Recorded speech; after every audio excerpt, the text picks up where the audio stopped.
சரி, பேச்சுமன் ஜோட நேரலே அனைவருக்கும் வணக்கம். உங்கள் ஜோட இளமுரு குமரன் பேசுகிறேன். 2026ஆம் ஆண்டு பங்குனி மாதம்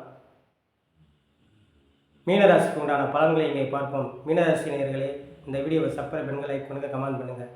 மீனராசிக்கு 7 சனி நடந்து கொண்டு இருக்கிற காலங்களில் ஜென்மச்சனியாக, அதாவது விரயச்சனி 2 வருஷம் மாறி இப்போ ஜென்மச்சனியாக மாறி இருக்கிறாரு.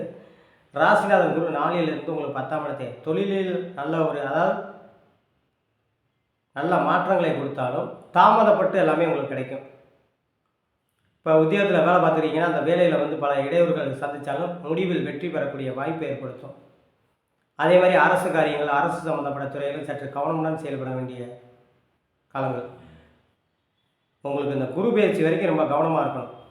மே 26 குரு பயிற்சி வரைக்கும் எந்த துறையிலையுமே நீங்கள் துறையில் எந்த துறையை சார்ந்து பார்க்குறீங்களோ அந்த துறைகள் பூராமே சற்று கவனமாக செயல்பட வேண்டும்.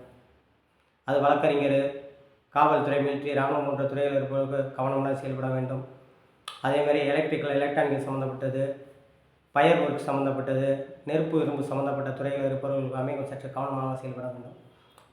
படிக்கும் மாணவர்கள் அதாவது ஆரம்ப கல்வி நிலையை படிக்கும் மாணவர்கள் சற்று கவனமுடன் படித்தால் நல்ல மதிப்பெண் எடுக்கக்கூடியது. உயர்கல்வி படிக்கும் மாணவர்கள் சற்று கவனமுடன் படித்தால் நல்ல மதிப்பெண் எடுக்கக்கூடியது. கணவன் மனைவில் அனுசரித்து செல்வது நல்லது, விட்டு கொடுத்து அனுசரித்து செல்வது நல்லது.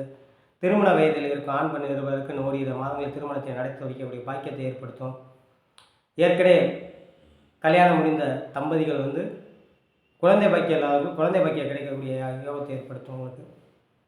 அதே இது 8ஆம் இடத்தை குரு பார்ப்பது வண்டி வாகன போக்குவரத்தில் ரொம்ப கவனமாக இருக்கணும்.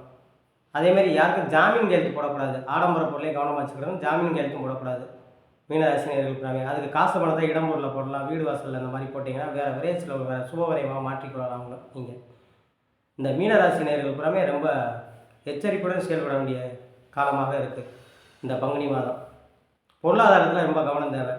வழக்கு சம்மந்தப்பட்ட துறையில் இருப்பவர்களுமே ரொம்ப கவனமாக செயல்பட வேண்டும். எழுத்துத்துறையில் சம்மந்தப்பட்ட இருப்பவர்கள் கவனமாக செயல்பட வேண்டும். இந்த பங்குனி மாதம் ரொம்ப கவனமாக இருக்க வேண்டிய மாதமாக மீனராசினியர்களுக்கு சற்று கவனம் தேவை. இந்த மீனராசிகள் புறாமே வாரந்தோறும் சனிக்கிழமை காலை 9 to 10 காலபைரவருக்கு 2 மிளகு விளக்கு போட்டு வாங்கி அர்ச்சனை பண்ணுவது வெகு சிறப்பாக இருக்கும் என்று சொல்லி உங்களிடமிருந்து விடைபெறுகிறேன். ஜோதிட இளமுரு குமரன். நன்றி, வணக்கம்.